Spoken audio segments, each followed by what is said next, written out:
porque o Arthur Lira percebeu que essa questão da anistia estava se tornando, de alguma forma, um capital político e uma moeda de troca importante dentro da Câmara no que diz respeito à conquista de votos para a nova presidência da Câmara, que se dará em fevereiro do ano que vem.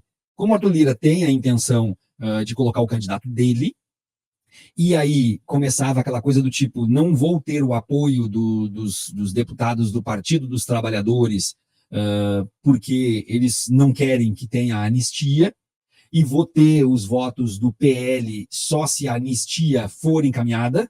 Então, diante disso, ele travou esse projeto da anistia para resolver primeiro a presidência da Câmara. E o que diz na nossa matéria aqui o presidente da Câmara, Arthur Lira, anunciou nesta terça-feira a criação de uma comissão especial para discutir o projeto de lei que prevê anistia para condenados pelos atos de vandalismo em Brasília em 8 de janeiro. Essa decisão reinicia o processo de tramitação do projeto que anteriormente estava na pauta de Comissão Constituição e Justiça. Com a mudança, o texto não será mais votado na CCJ, interrompendo o fluxo original que previa o encaminhamento direto ao plenário caso fosse aprovado. A formação da comissão especial adiciona etapas ao processo, como a indicação de membros pelos partidos, instalação formal da comissão, eleição de presidente e relator, elaboração de um cronograma de debates e, finalmente, a votação. Em sua justificativa, o Lira explicou que a complexidade e o caráter multifacetado do tema em questão desaconselham uma análise exclusiva no âmbito de uma única comissão de mérito na Casa. Com isso, o texto passará por 6 comissões diferentes: Administração e Serviço Público, Comunicação, Direitos Humanos, Relações Exteriores e Segurança Pública. De acordo com o regimento da Câmara, quando um projeto exige a análise por 4 ou mais comissões, ele precisa ser encaminhado a uma comissão especial que depois o submete ao plenário.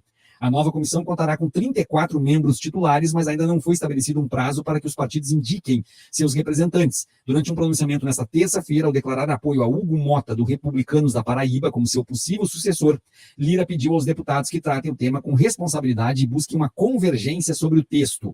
As aspas dele foi: o tema deve ser debatido pela Casa, mas não pode jamais, pela sua complexidade, se converter em um elemento de disputa política, especialmente no contexto das futuras eleições na mesa diretora da Câmara.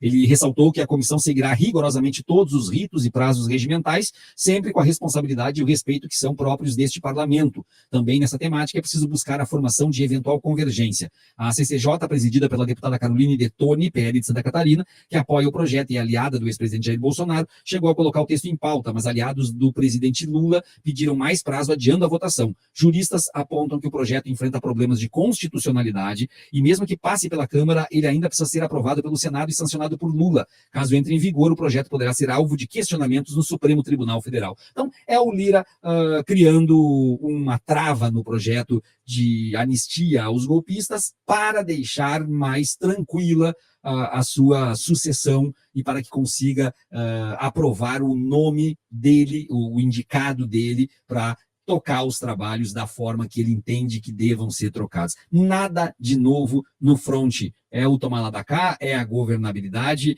é o presidente da Câmara dando as cartas e colocando as prioridades na hora que bem entende. E agora vamos aguardar para ver do que se trata daqui para frente. 13h22, Pedro Zambarda. Tem um vídeo do Lira, quer ver?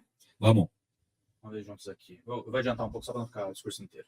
Extremamente grato aos líderes partidários, cuja dedicação, apoio, disposição em dialogar tem nos permitido entregar ao país reformas estruturantes, históricas, complexas, mas absolutamente imprescindíveis para modernizar o Brasil e pavimentar o caminho do desenvolvimento e do progresso.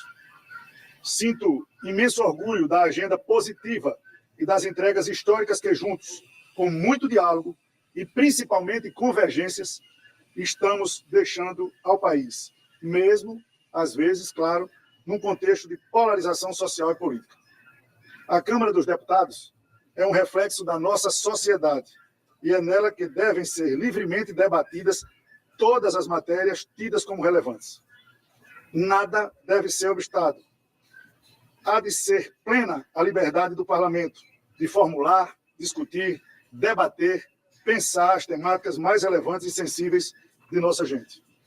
Assim também, e eu queria bastante atenção nesse tema, deve ser chamada, assim também deve ser com a chamada Lei da Anistia.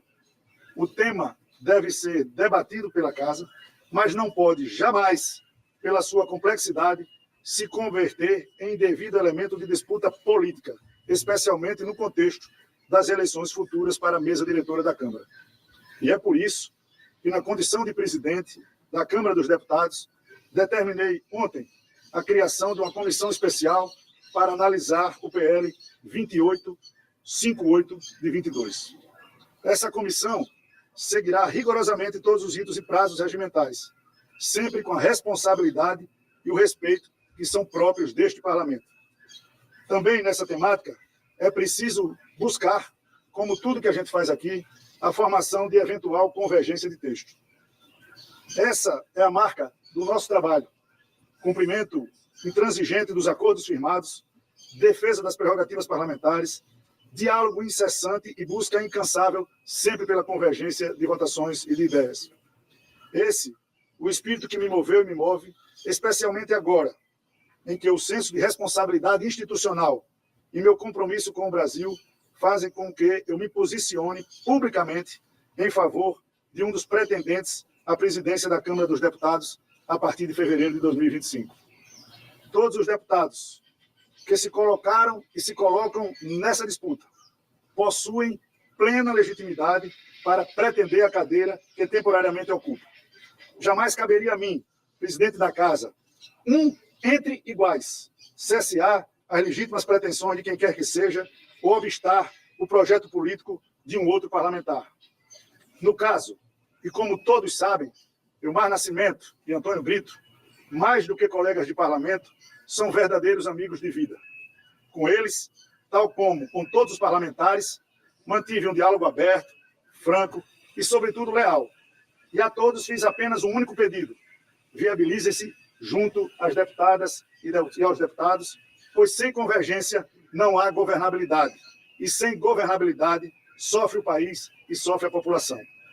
E depois de muito conversar e, sobretudo, de ouvir, estou convicto de que o candidato com maiores condições políticas de construir convergências no parlamento é o deputado Hugo Mota.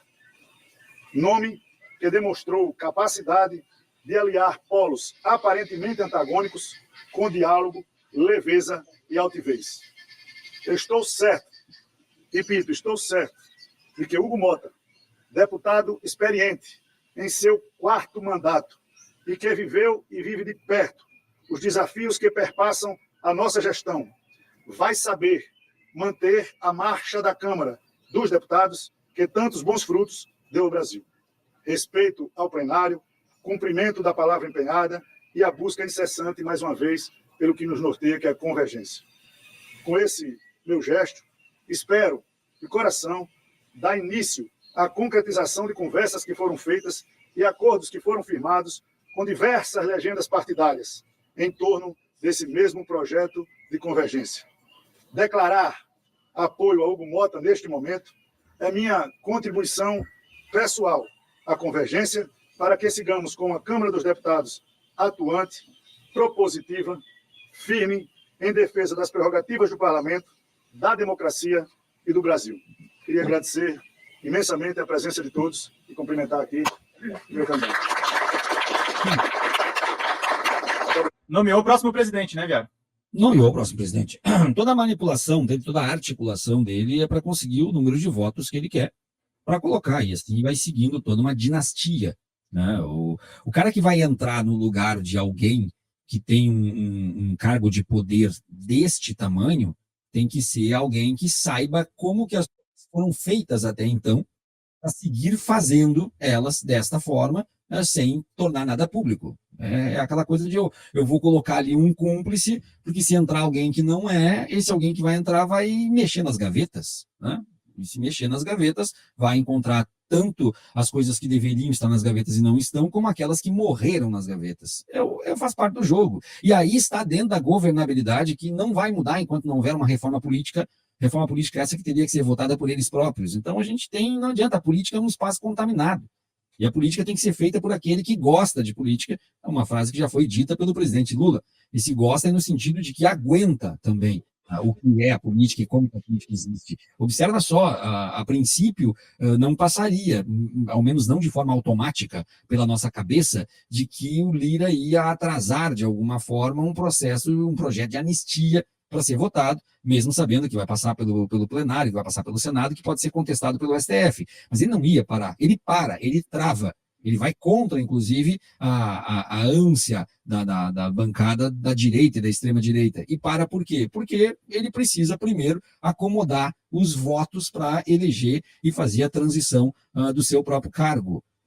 Muita coisa nesse país que precisa ser mexida, muita coisa nesse país que precisa ser levada a sério, e enquanto isso não acontecer, a gente vai continuar tendo grandes problemas, mas nós temos, acredite, problemas ainda maiores do que esse, e por isso que o campo democrático acaba empurrando isso com a barriga, porque o toma lá da cá é tão grande que nessa hora aí das aprovações, das eleições, das apurações, isso acaba também sendo uma parte dessa frente ampla. Por incrível que pareça, é assim que a máquina anda, e talvez seja isso que signifique, infelizmente, a nossa democracia representativa.